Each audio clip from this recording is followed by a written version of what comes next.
Hi, everyone, and welcome to this section of the training that will focus a little bit on privacy protections and safety planning. I wanted to come on and say hello before we start the presentation. I'll be off camera for most of it, but you'll be able to see the slides. You'll also note at the end that you're welcome to email with questions. You can always email me directly, mvoyles, V like Victor, OYLES, @tcfe.org. Or we have an amazing and fabulous policy team that can be emailed at policy@tcfe.org. I'm going to head off camera so we can get started. We want to thank everyone again for being a part of this pilot. We're really excited to be working with the Dallas community on this important core STET legal representation pilot program. You've probably heard a little bit about credit reports and the pilot. So here today, I'm really going to talk through safety planning and privacy.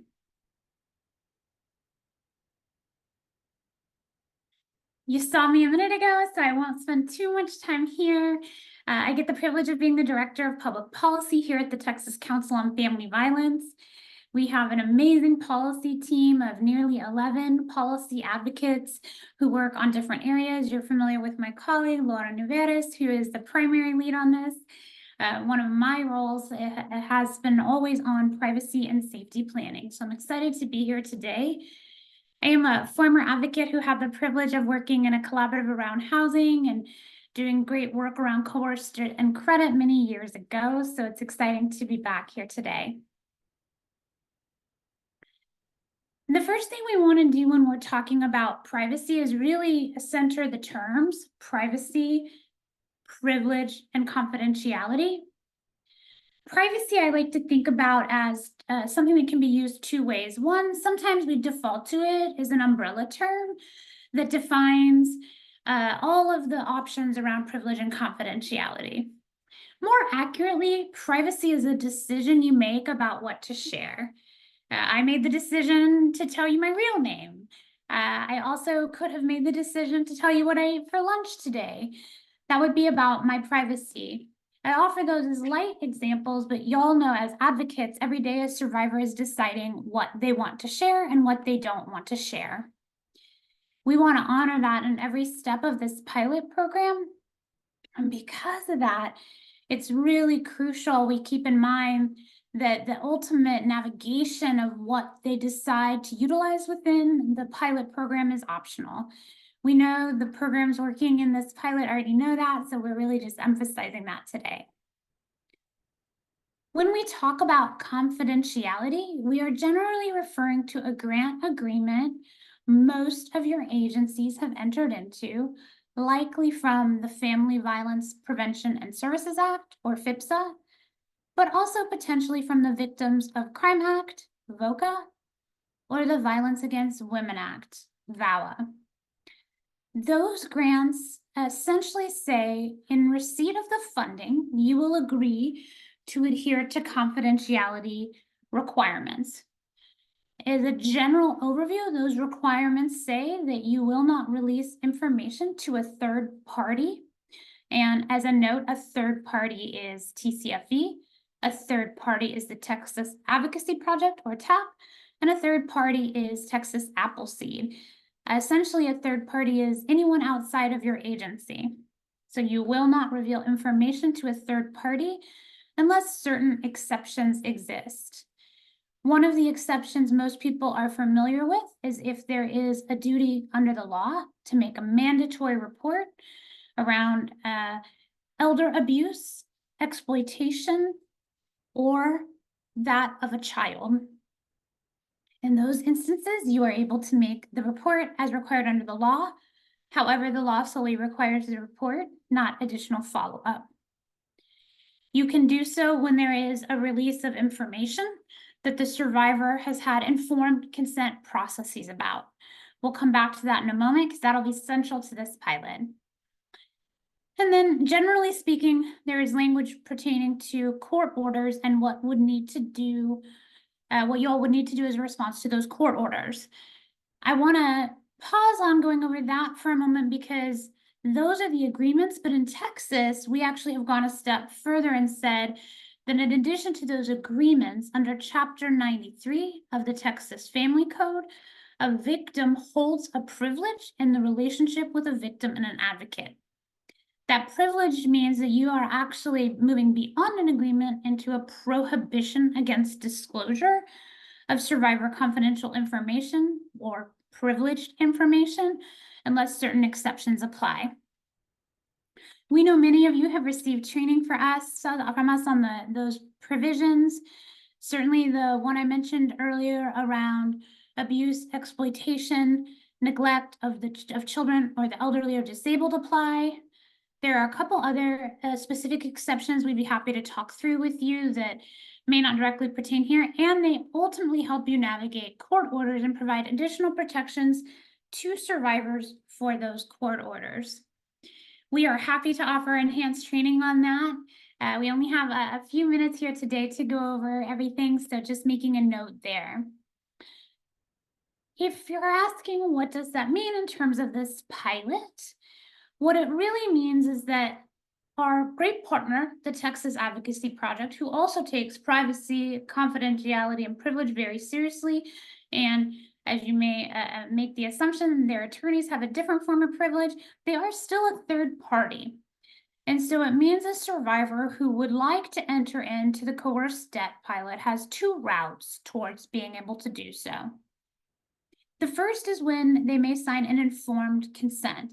An informed consent means you as an advocate have gone over the risks and benefits. You are clear with them about where the information will go, what you are sharing, the limits of the time frame for that sharing. It is specific to one agency, likely the Texas Advocacy Project in this instance. And again, it is time limited. Those are a few of the key provisions. Many survivors wanting to enter into this coerced debt pilot will likely choose that because it means you're able to transmit some of the information that will get the case going on behalf of the survivor. It must be an option though, because when we offer services that are contingent upon a release, we are not acting in line with our not only our state and federal laws, but around survivors' choice and voluntary services. So in this instance, you would offer the choice to the survivor, and certainly say they are still able to utilize the coerced debt pilot with an alternate route and phone number if they do not feel safe signing a release for the information to go out. The other discussion you would want to have with them is about what information would go out. You heard great overview earlier from my colleagues who presented on screening tools versus referral forms. So you'll want to have those conversations with the survivor. You also, as a part of the coerced debt safety planning and privacy process, would want to walk through what does this all mean? Where will you access my information? Where could there be potential privacy or safety issues for me? Some of that can be talking about how and when credit reports will be accessed. We know that some advocates will be working directly with survivors to pull those credit reports, and in addition, an attorney may, or they may be looking at them.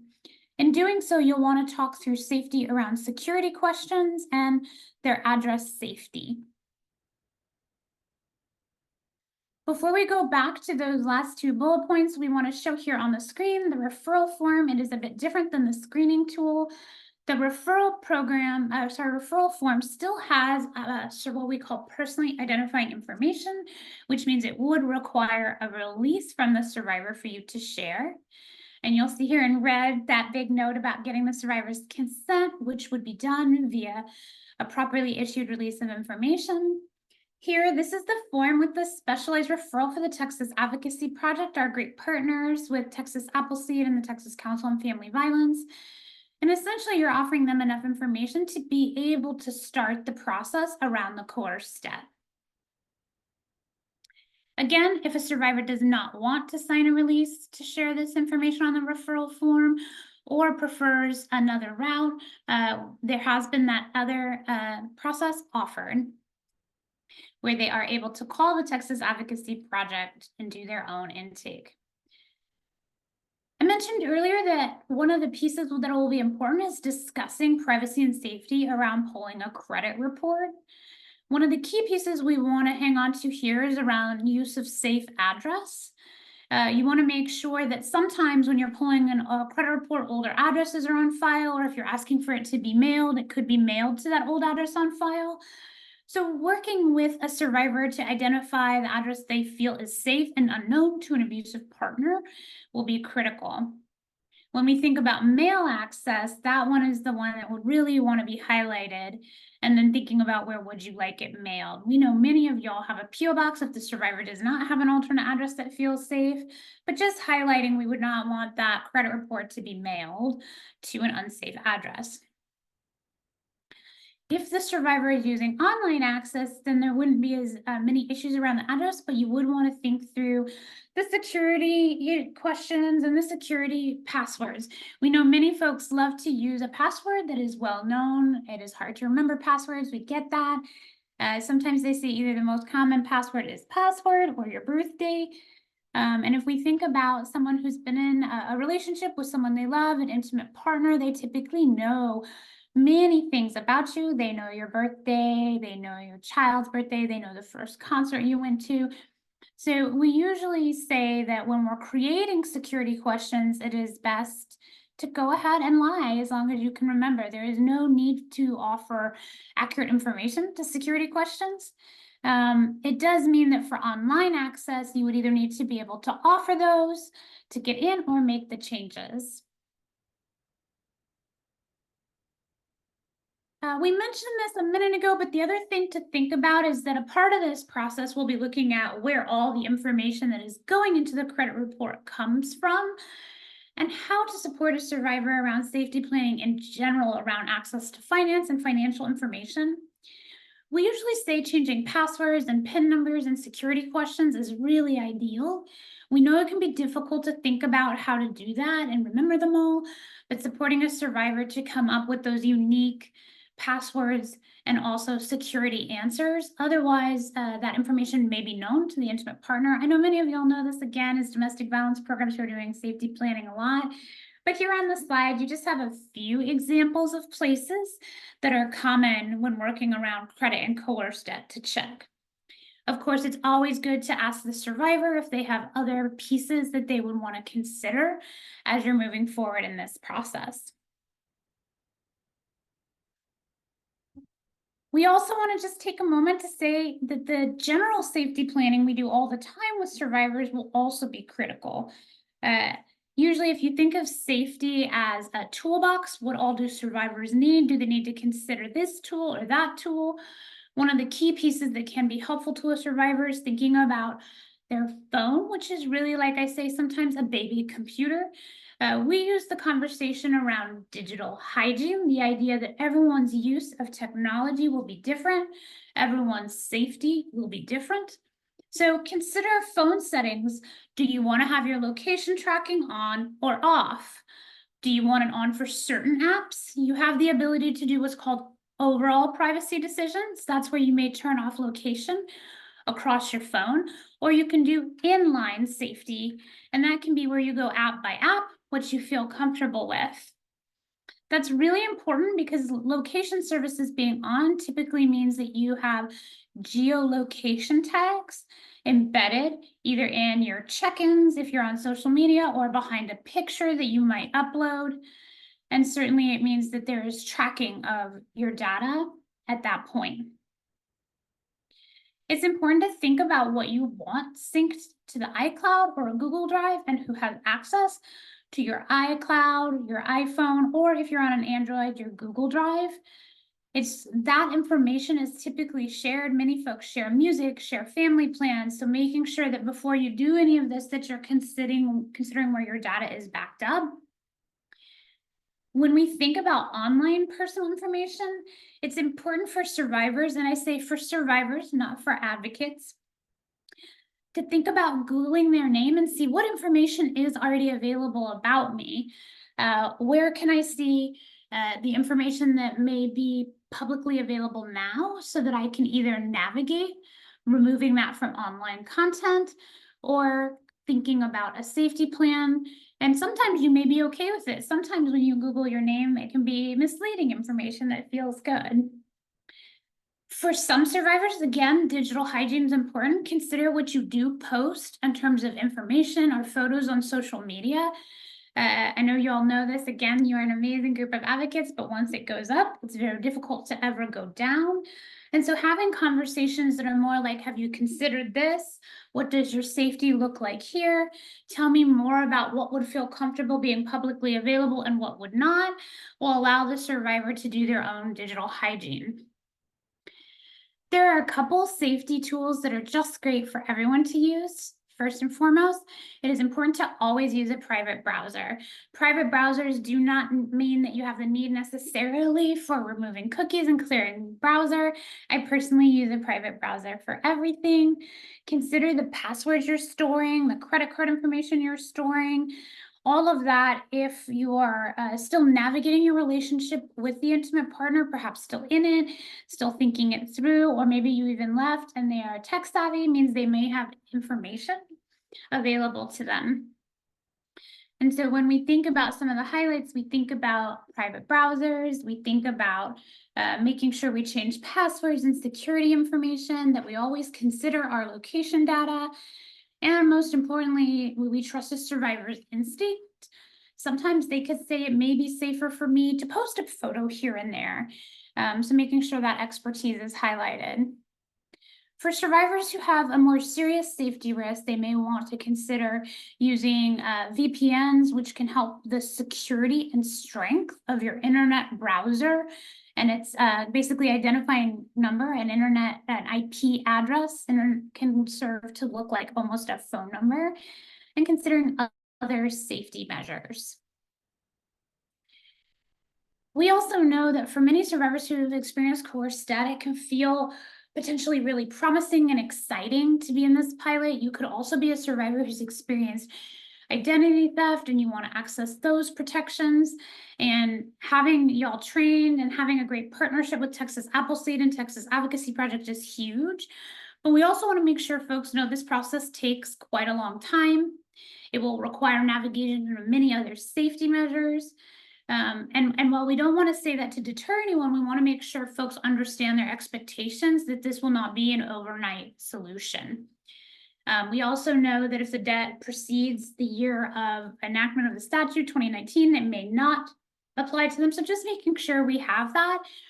And that at the same time as the folks are all partnering with y'all to support the survivor around the coerced debt, that we're also thinking about data safety and security. It has been lovely to spend a moment with y'all on privacy and safety. I'm going to take my screen down and come back on camera for a moment. But we also know this short video will not answer all of your questions. So again, just a reminder, you're welcome to email me anytime. And you're also welcome to email the policy team here at TCFE. I know you'll also have the email of our great partners at Texas Appleseed and Texas Advocacy Project, who also hold a lot of expertise in this area. We're really appreciative of your time for being a part of a pilot, and we hope that we can be a resource to you as we move through this pilot and hopefully bring it to a broader part of Texas. Thank you.